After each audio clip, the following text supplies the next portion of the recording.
Hi hello నమస్తే, welcome to Telugu 360. భారతదేశంలో ఒకవైపు ఉగ్రవాద దాడి, మరొక వైపు ఆపరేషన్ కగారుతో మన భారతదేశంలో బీజేపీ గవర్నమెంట్ చేస్తున్న మరో దాడి అని కూడా చెప్పుకోవచ్చు. ఈ అంశాల మీద అయితే మాట్లాడదాం. మనతోనే బీజేపీ స్పోక్ పర్సన్ రాణి రుద్రమదేవి గారు అయితే ఉన్నారు. మేడం, ఎలా చూస్తూ ఉన్నారు అమాయక ప్రజలు ముఖ్యంగా ఉగ్రవాద దాడిలో మరణించడం కానీ ఈ సందర్భాలు అయితే కనబడుతున్నాయి, ఎలా చూస్తూ ఉన్నారు?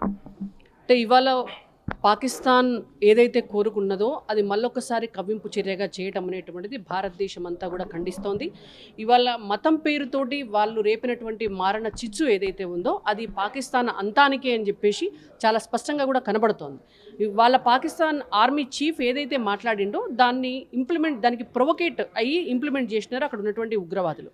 కాబట్టి ఇంకా కూడా తాత్సారంగా చూసేటటువంటి పరిస్థితి లేదు. వాళ్ళు కలలో కూడా ఊహించినటువంటి పనిష్మెంట్ వాళ్ళకి అవుతుంది అని ప్రధానమంత్రి నరేంద్ర మోడీ గారు క్లియర్ చేసినారు. మనకున్నటువంటి త్రివిధ సైనిక బలగాలు కూడా భారతదేశ బలం. భారతీయులు ఎప్పుడు కూడా ఆత్మస్థైర్యాన్ని కోల్పోలేదు. డెఫినెట్గా పాకిస్తాన్ చేస్తున్నటువంటి దమనకాండ ఏదైతే ఉందో దానికి ఒక ఫుల్ స్టాప్, ఒక శాశ్వత పరిష్కారం అనేటువంటిది నరేంద్ర మోడీ గారి నాయకత్వంలో డెఫినెట్గా పడుతుంది. బీజేపీ వైఫల్యం వల్లనే ఈ ఘటన జరిగింది, ముఖ్యంగా హిందువుల మీద జరిగింది, భారతదేశం మీద కాదు, హిందువుల పైన జరిగిందనే ప్రధాన ఆరోపణలు. ఈ ఆరోపణలు ఎలా వస్తారు? ఇలా ఎవరు చేసినారు ఆరోపణలు? కాంగ్రెస్ పార్టీ చేస్తుంది. కాంగ్రెస్ పార్టీకి కాశ్మీర్ గురించి, భారతీయ జనతా పార్టీ గురించి మాట్లాడే అర్హత ఉందా? అసలు ఇవాళ కాశ్మీర్ అనేటువంటిది పాకిస్తాన్ భారతదేశానికి రెండింటి మధ్యలో ఉన్నటువంటి ఈ వైరానికి కారణం ఎవరు? కాంగ్రెస్ పార్టీ కదా. కేవలం ఓటు బ్యాంకు రాజకీయాల కోసం వాళ్ళు చేసినటువంటి ఒక దురదృష్టకరమైనటువంటి నిర్ణయాలు ఏవైతే ఉన్నాయో వాటి ప్రభావమే ఇవాళ జరుగుతున్నటువంటి దమనకాండ. కాబట్టి అయినా పర్వాలేదు, గత 10 సంవత్సరాల కాలంలో చాలా ధైర్యంగా అన్నిటినీ ఎదుర్కొన్నారు.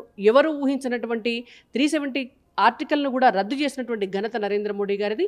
ఎవరు ఊహించని విధంగా పీఓకేను కూడా మనం ఆక్యుపై చేసుకుంటాం. డెఫినెట్గా రేపు పొద్దున కాశ్మీర్ మనదే, పీఓకే మనదే. భవిష్యత్తులో పాకిస్తాన్ తోకముడవలసినటువంటి పరిస్థితి ఏర్పడుతుంది. ఒకవైపు ఉగ్రవాద దాడి, మరొక వైపు కన్న పిల్లల్ని మనమే చంపుకున్నట్టుగా ఆపరేషన్ కగారు తీసుకుని వచ్చేసి అమాయకమైన ప్రజల్ని చంపుతా ఉంది బీజేపీ ప్రభుత్వం అన్నట్టు కూడా చెప్తున్నది. ఎలా వస్తుంది? అమాయకమైన ప్రజలు అంటే మావోయిస్టులు, తీవ్రవాదులు వీళ్ళంతా ఒక జాతి కింద ఉన్నటువంటి వాళ్ళే. వాళ్ళ అమాయకమైన ప్రజలు ఎట్లయితారు? మనుషుల్ని చంపే వాళ్ళు అమాయక ప్రజలు ఎట్లయితారు? అంటే వీరి మధ్యలో సంబంధించిన గిరిజన ప్రజలు కూడా మరణిస్తూ ఉన్నారు అన్నది ప్రధాన ఆరోపణ. అంటే ఇప్పుడు ఒక యుద్ధం జరుగుతుంది. యుద్ధం జరిగినప్పుడు సైనికులు కూడా చచ్చిపోతారు. యుద్ధం జరిగినప్పుడు ప్రజలు కూడా చచ్చిపోతారు కొన్ని సందర్భాల్లో. ఇట్లాంటి సందర్భాల్లో అందుకే ప్రజలకు విన్నపం ఏంటంటే మావోయిస్టులకు, తీవ్రవాదులకు షెల్టర్స్ ఇవ్వకండి. ఇవ్వినప్పుడు అనవసరంగా ఇచ్చినప్పుడు మీ ప్రాణాలకే ప్రమాదం, కాబట్టి ఇవ్వకండి అనేటువంటిది మా తరపున రిక్వెస్ట్. అక్కడ ఉన్న ఖనిజాలను లాక్కోవడానికి ప్రయత్నంలోనే ఇవన్నీ జరుగుతూ ఉన్నాయి. అక్కడ మావోయిస్టు వాళ్ళకున్న పేరుతోని ప్రజలను హత్య చేయాలని చూస్తూ ఉంది బీజేపీ గవర్నమెంట్. దాంట్లో భాగంగానే అంటున్నారు.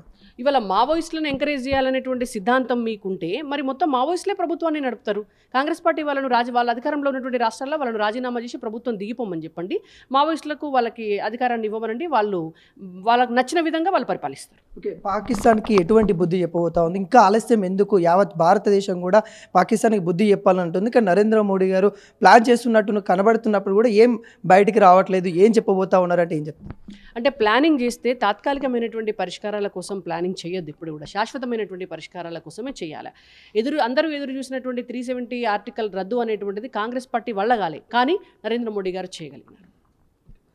సేమ్ అట్లనే ఇవాళ పీఓకేను కూడా మన ఆక్రమిత కాశ్మీర్ ప్రాంతం ఏదైతే ఉందో దాన్ని మనం ఎట్లా తీసుకోవాలా, ఉగ్రవాదులందరినీ ఎట్లా తరిమి కొట్టాలి అనేటువంటిది డెఫినెట్గా మేధోమథనం జరుగుతుంది, ఒక పరిష్కారం లభిస్తుంది. ఇంకోటి, హైదరాబాద్లో కూడా దాదాపుగా 200 మెంబర్స్ దాకా పాకిస్తాన్కు సంబంధించిన పౌరులు ఉన్నట్టు కూడా తెలుస్తూ ఉంది. వాళ్ళకి ఎటువంటి ఇవ్వబోతా ఉన్నారు బీజేపీ గవర్నమెంట్ కావచ్చు, సెంటర్ నుండి కావచ్చు, స్టేట్ నుండి కావచ్చు? ఇవాళ అట్లాంటి వాళ్ళందరినీ కూడా ఇమ్మీడియట్గా హ్యాండ్ ఓవర్ చేయాలి. ఇక్కడ ఉన్నటువంటి వాళ్ళను తిరిగి అక్రమంగా ఉన్నటువంటి వాళ్ళను వేరే దేశాలకు పంపించాలా. తీవ్రవాదులు కానీ విదేశీయులు కానీ ఎవరు ఉన్నా కూడా తక్షణమే ఇన్ఫర్మేషన్ ఇవ్వాలి అని చెప్పి స్వయంగా అమిత్ షా గారే అన్ని రాష్ట్రాల ముఖ్యమంత్రులతో కూడా మాట్లాడినటువంటి పరిస్థితి ఉన్నది. కాబట్టి బాధ్యతాయుతంగా ఇవాళ విమర్శలకు తావివ్వకుండా దేశ రక్షణ అనేటువంటిది మనందరి బాధ్యత. కాబట్టి ఎవరు అధికారంలో ఉన్నా కూడా ఖచ్చితంగా కేంద్ర ప్రభుత్వానికి సహకరించి రేపటి నాడు జరగబోయేటటువంటి పరిణామాల్లో మన దేశాన్ని కాపాడుకోవాల్సినటువంటి బాధ్యత మనకుంది. కాబట్టి డెఫినెట్గా అందరినీ కూడా పంపించేసేయాలనేటువంటిది మా అభిప్రాయం.